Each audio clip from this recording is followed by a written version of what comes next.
Puedo recordar cuando era una niña de unos 7 años de edad. Mis padres peleaban casi todos los días. Escuchaba a mi madre que nos decía: ya está llegando la hora de que tu padre llegue a casa. Podía percibir lo nerviosa que se sentía solo de pensar en su llegada. Mis hermanos y yo corríamos hacia el servicio del templo y nos encerrábamos allí. Poco tiempo después llegaba papá a la casa y le gritaba toda clase de insultos a mamá. Recuerdo que, mirando a través de la puerta entreabierta, pude ver cómo mi papá tomó a mamá por el pelo y la arrojó al piso, mientras la golpeaba una y otra vez, dejándole quebradas 4 costillas y el rostro con grandes moretones. Pasó el tiempo y los problemas aumentaban cada día. Todos estábamos nerviosos en casa. En otra ocasión pude ver cómo papá, antojadizamente, le arrojó un plato con alimentos en la cabeza a mi mamá. Ya para ese entonces yo contaba con unos 13 años. Todas estas cosas sucedían frente a mis hermanos. No puedo olvidar que se aferraban a mí buscando apoyo, pero yo no podía hacer nada. Recuerdo que pasando todo esto le dije a mamá: ¿por qué no nos vamos de aquí? Mi mamá me miró a los ojos y me dijo: no creo que esa sea la salida. Y me abrazó buscando el apoyo que ella no tenía. En su mirada pude entender muchas cosas que ella nunca se atrevió a decirme, quizás por mi temprana edad. Sin embargo, un día mamá, cansada de tanto abuso y maltrato, nos dijo: cuando su papá se vaya al trabajo, nosotros nos iremos de este lugar. Toda la noche de ese día no pude dormir esperando que llegara el momento de salir de aquel infierno, hasta que llegó al fin la mañana de aquel terrible día.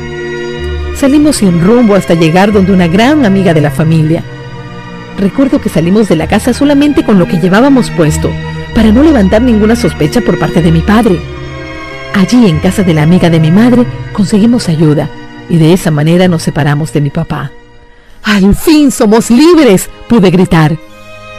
Comenzamos una nueva existencia. Tanto mis hermanos como yo teníamos una vida en familia, pero sin papá. De todas maneras, papá nos hacía falta. Pude observar a mamá muchas veces llorando y pude entender que extrañaba a su esposo y nosotros a nuestro padre. Pero debíamos adaptarnos y tratar de olvidar al hombre que, más que padre, se había convertido en nuestro verdugo, que nos estaba matando lentamente en un silencio maldito. Pude ver cómo mamá se abría paso en el difícil camino de la vida. Hasta que un día llegó a nuestra casa un supuesto amigo de ella que había conocido en su trabajo. Recuerdo que nuestra madre nos hablaba de él, diciéndonos que había conocido a alguien que era muy caballeroso y muchas cosas más. Claro, propias de una persona enamorada. Mi madre comenzó una nueva relación. Todo comenzó muy bien. Pasaron los años. Ella se enamoró del señor y contrajeron matrimonio. Este es el segundo hombre que llegó a nuestro hogar. Tanto mis hermanos como yo teníamos bien claro en nuestras jóvenes memorias todas las escenas del primer matrimonio de nuestra madre. Pero este nuevo tenía algo en especial, y era que él no venía solo, sino que traía 2 niños que había procreado en otro matrimonio fracasado. Eran como si de 2 choques de vidas recogíamos las partes para construir una nueva. Debíamos acostumbrarnos a una nueva vida, compartir nuestras habitaciones y quién sabe cuántas cosas más. A veces nos cohibíamos de acercarnos a nuestra madre cuando él estaba. Comencé a percibir que él sentía celos de nosotros y empezó a prohibirle que nos hiciera ciertas cosas a las que ella nos había acostumbrado. Pero más que eso, empecé a notar que se pasaba tiempo observándome.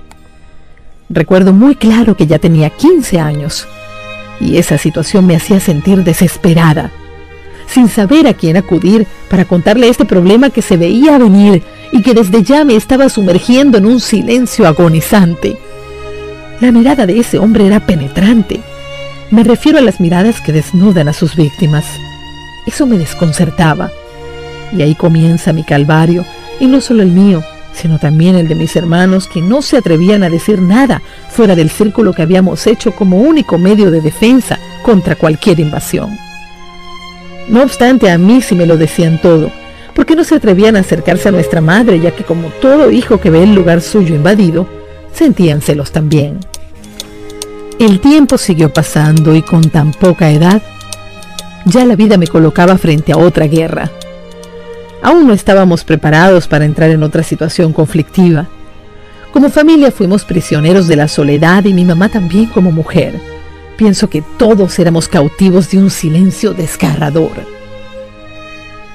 Un día en que mi madre salió me quedé sola en la casa, pues mi horario de estudio era diferente al de mis hermanos. Nunca me imaginé que mi padrastro estaba en casa, pues era hora de trabajo. Él fue el primero en enterarse que estábamos solos. Entonces salió de su recámara y se dirigió muy despacio hacia donde yo estaba en la cocina y con la fiereza de un animal hambriento se abalanzó sobre mí tomándome por sorpresa y sujetándome los brazos. Así me sometió. Sentía que me estaba haciendo daño y algo más, algo que toda joven de mi edad puede entender. A esa edad podía establecer una diferencia muy clara entre lo que es correcto y lo incorrecto. Después de sostenerme por unos 10 a 15 segundos, se retiró de su habitación nuevamente, dejándome paralizada con un nudo en mi garganta y preguntas sin responder. Salí corriendo hacia mi habitación, cerré la puerta y lloré. Allí me quedé bajo un temor agonizante y un silencio mortal. No pude ir a la escuela ese día. Mamá llegó a la casa después de un largo día de trabajo. Esperé todo el día para tener un poco de privacidad con ella y contarle lo que había sucedido, lo cual me fue imposible porque mi padrastro, consciente de lo que había hecho, no la perdió de vista ni un instante, y cada vez que lograba acercarme un poco a mi madre me controlaba con una mirada asesina. Desde ese entonces me sentí incómoda en mi propia casa. Comencé a sentir aquella ansiedad que antes había tenido cuando niña, pero ahora la cosa era un poco diferente. Ya sé dónde estoy y quién soy, pero tengo miedo de lo que pueda suceder. Me siento insegura. Cuando voy a la cocina, siento aquello que sentí cuando mi padrastro se me acercó aquel fatídico día. Mi mamá me pregunta qué tengo cuando me nota distraída y no le puedo contestar, porque me siento bajo la mirada amenazadora de ese hombre. Cuando siento que me observa, todo se revuelve dentro de mí. Siento un asco nauseabundo y mi temor no es solo en la cocina, sino también en mi habitación, en el baño, en fin, en cualquier lugar de la casa donde me encuentre sola. Aún en mis sueños tengo pesadillas en las que alguien me persigue. Son muchas las noches que me he levantado asustada, nerviosa, como si me faltara el aire. No sé lo que me está pasando. No sé hasta cuándo podré cargar yo sola este silencio destructor. Mi mamá todavía no se entera, porque después del primer divorcio ella ocupa más tiempo con su esposo que con nosotros. Sé que tiene una responsabilidad para con él como mujer, eso lo entiendo. Mis hermanos y yo no queremos ser egoístas.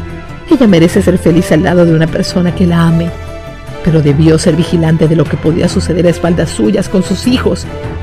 Aunque parece que el cambio de matrimonio fue solo un cambio de prisión, ella volvió a ser una prisionera. Eso me duele, y creo que mamá no nota lo que es o lo quiere disimular. Pienso que tiene su propio silencio, y sobre todo creo que está tan enamorada que lo demás es secundario. La macabra mente de mi padrastro no se detuvo. Un día, estando yo en la sala de mi casa, medio dormida en el mueble de la sala, después de un largo día de estudio, sentí de pronto una mano que se deslizaba suavemente sobre mis piernas. Cuando abrí los ojos era él, que me estaba tocando. No supe qué hacer, no pude decir nada y aunque todo el mundo estaba en casa, mis hermanos y mi madre, nadie vio nada. Así que tomé la decisión de irme a mi cuarto, pero no pude dormir. Esto se agigantaba dentro de mi silencio y no me atrevía a hablar de lo que estaba pasando porque veía a mi mamá cada día más enamorada de ese depravado. Un día, mientras mamá estaba tomando el desayuno con nosotros en la mesa, tomé la decisión de escribir una pequeña nota en la cual explicaba todo lo que me estaba sucediendo. ¿Saben qué? Mi mamá no creyó nada de lo que le escribí en aquella breve nota. Sentí que mi silencio ya me estaba venciendo al tiempo que mi alma se endurecía. Entonces la relación entre mamá y yo comenzó a desgarrarse. Vivíamos dentro de la misma casa, pero era como estar en la selva. Ya no existía el aroma del hogar, sino el polvorín de explosión tras explosión. El tiempo avanzaba y una noche intenté quedarme en casa de una amiga. Luego de estar allí regresé a la casa de nuevo porque no era mi costumbre quedarme fuera de casa. Y esa precisa noche entré a mi cuarto, me alisté para dormir y luego de unas 3 horas sentí que la puerta del cuarto se abrió. Sin embargo, pensaba que era un sueño porque ya me había dormido, pero era él, que dejando a mi madre en su recámara, se lanzó como una bestia en busca de su presa en medio de la oscuridad. Esta vez, sin embargo, fue diferente, porque el cazador hablaba con su víctima.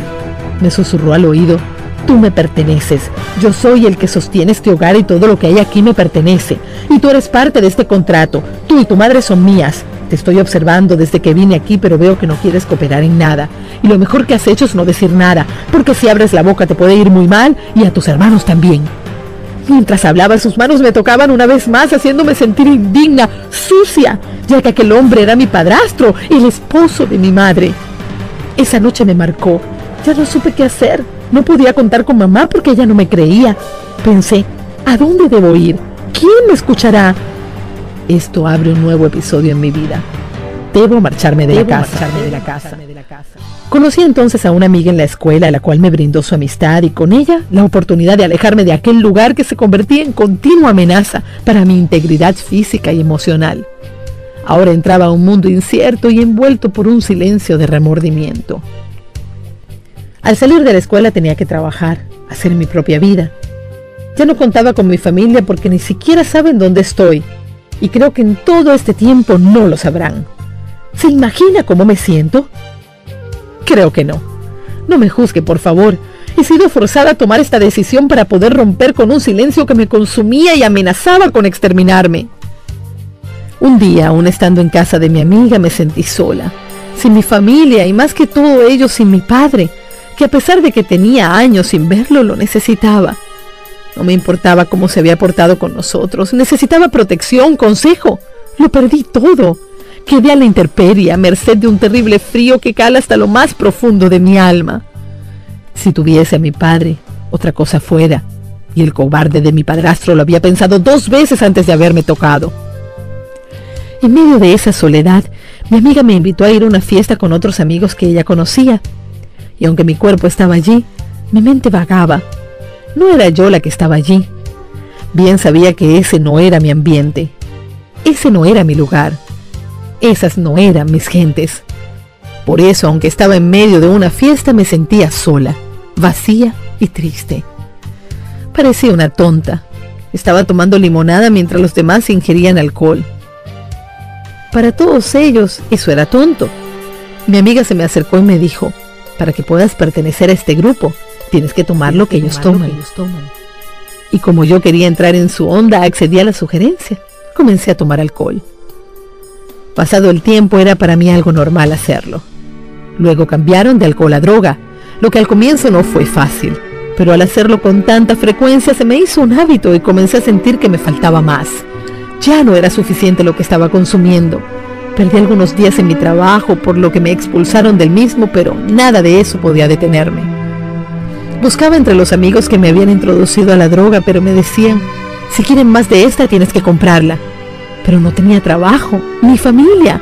Estaba cayendo ante la temida soledad y casi en el desprecio.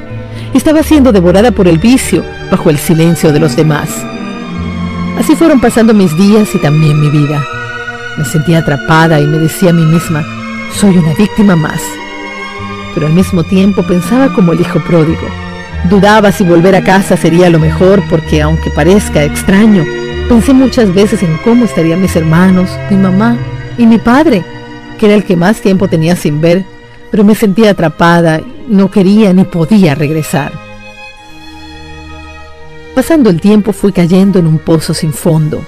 La falta de dinero para costear el vicio y el silencio se hacían cada vez más patentes en mi vida, y eso me llevó a la prostitución.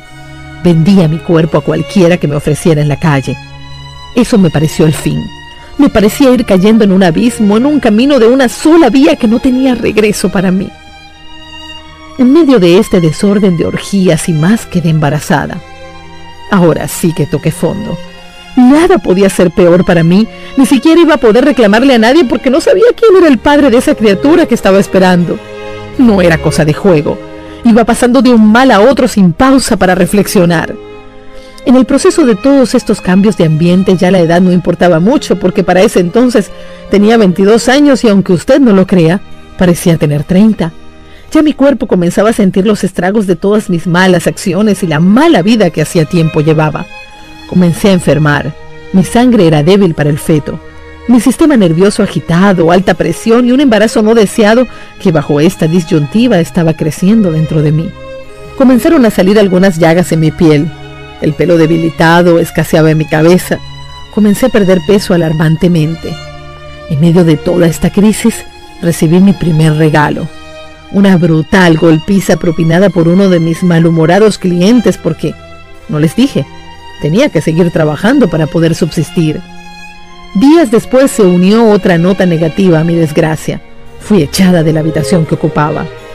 Ahora, completamente en la calle, no podía buscar clientes y con 5 meses de embarazo menos. Pero ¿a quién le importa eso? Fui al médico durante esos 5 meses una sola vez, porque tenía miedo que al conocer mi situación me despojaran de mi criatura al nacer. Cuando al fin lo visité, me diagnosticó una anemia crónica. Pero eso no era todo. El bebé tenía muchas probabilidades de un desarrollo anómalo. Para mí, sin embargo, eso no era algo fuera de serie. Ya estaba acostumbrada a malas noticias. Las desgracias eran como parte de mi corta vida. Me sentía agotada, no tenía dónde vivir. Tenía días en que no probaba alimentos a no ser por la caridad de algún caminante o lo que pudiera hurgar en la basura.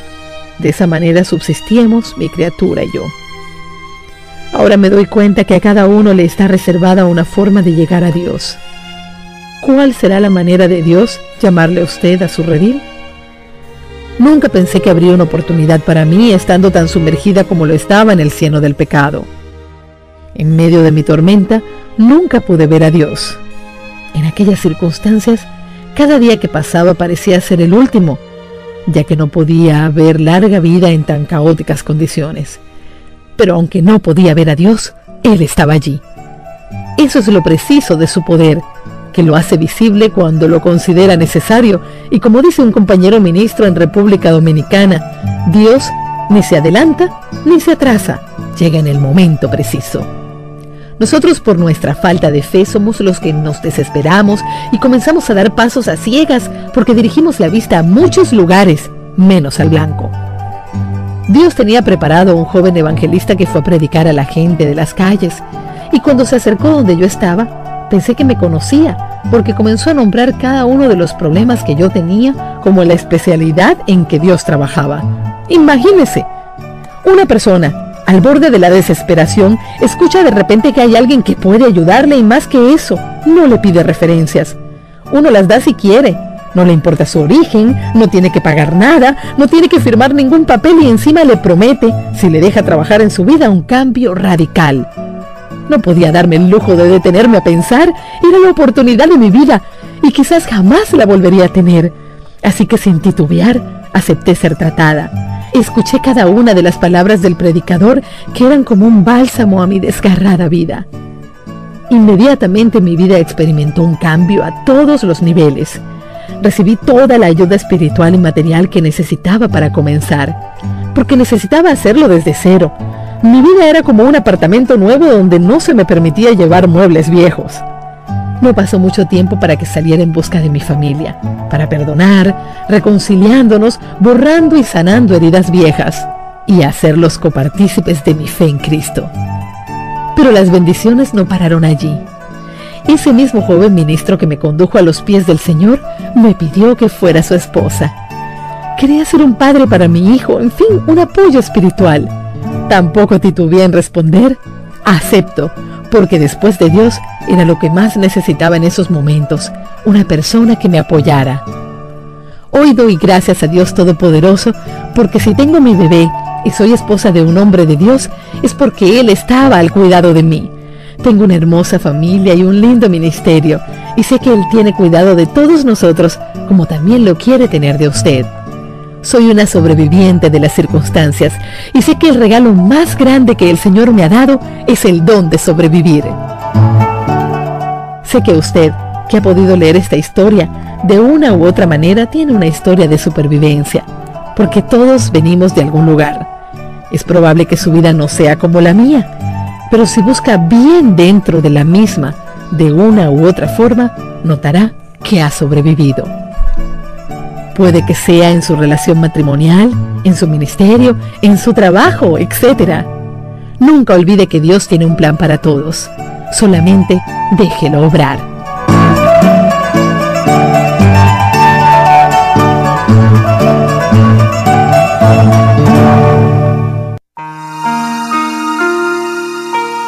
El don de sobrevivir en su silencio que mata.